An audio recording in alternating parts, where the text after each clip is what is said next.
इसलिए देना नहीं चाहते हैं। आप अब सोचिए कि आपका कौन भरोसेमंद साथी है, कौन भरोसेमंद भाई है। इसके लिए हमने अध्ययन किया, इतिहास का अध्ययन किया। आप लोग 100-200 साल का इतिहास का अध्ययन करते हो तो उसमें आपको नकल बनाई गई है, उसमें आपको मिटा दिया गया है। देखिए मेरे भाइयों, अगर किसी की पैतृकता की पहचान करनी हो, भाइयों की पहचान करनी हो, तो उसके दो तरीके हैं। एक तो वल्दियत से पहचान होती है, दूसरे अब डीएनए से पहचान होती है। तो 100-200 साल की जब वल्दियत आप देखते हैं तो चूंकि उस वल्दियत को पंडित जी लोगों ने अपने फायदे के लिए उसको मिटा करके अलग ढंग से लिख दिया है। वहां लिख दिया कि चमार, कहां, लोहार, गड़रिया, नाऊ, धोबी, ये सब अलग अलग हैं। कोई छूत है तो कोई अछूत है, अलग अलग जातियां हैं, ऐसा उन्होंने लिख दिया है।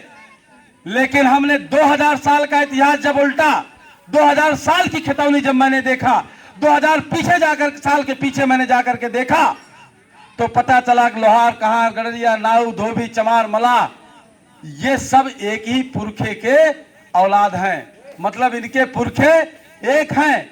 इनके जो 2000 साल के पहले का इतिहास जब देखा हमने, जब इनका 2000 साल के पहले की खितौनी देखा तो उसमें पता चला कि ये जो है लोहार, कहार, चमार, जो आज पंडित जी लोगों ने अपने फायदे के लिए, इनको अलग अलग करने के लिए जो अलग अलग किए हैं, ये अलग अलग वास्तव में नहीं है। इनके पुरखे एक हैं, इनके पूर्वज एक हैं। इसलिए अगर आप बहुमत का समाज बनाना चाहते हो, बहुमत का समाज अगर आप बनाना चाहते हो, तो अपने भाइयों से तालमेल कायम करो, एकता कायम करो, इनको एक साथ लेके चलो, इनमें समन्वय कायम करो। जब तक आप इनमें समन्वय नहीं कायम करोगे तब तक आप बहुमत का समाज नहीं बना सकते। सरकारें जाएंगी, लोग आते रहेंगे, लोग जाते रहेंगे, विधायक सांसद बनते रहेंगे, लेकिन आपकी कोई सुनने वाला नहीं है। आप अपने जात में नवाब बने रहो, अपने जात में तोप बने रहो, लेकिन आप गांव के प्रधानी भी नहीं जिता सकते। शासन सत्ता में कोतवाल दरोगा के सामने, कलेक्टर कप्तान के सामने आपकी कोई वैल्यू नहीं है। आप अपने घर में नवाब बने रहो, जितना बड़ा नवाब चाहे बन लो। अगर आप वास्तव में राजनीति में हैसियत बढ़ाना चाहते हो तो अपने भाइयों के साथ तालमेल कायम करो। लोहार, कहार, चमार, नाऊ, धोबी, पासी, खटिक, इनको सबको मिलकर के एक समाज बनाइए, बहुमत का समाज बनाइए। वही बहुमत का समाज जिसके मान्यवर कांशीराम साहब, जिसको बहुजन नाम दिया था, उसी बहुजन को Shyamlal Nishad most, M for minority, O for OBC, S for SC, T for tribe कहता है।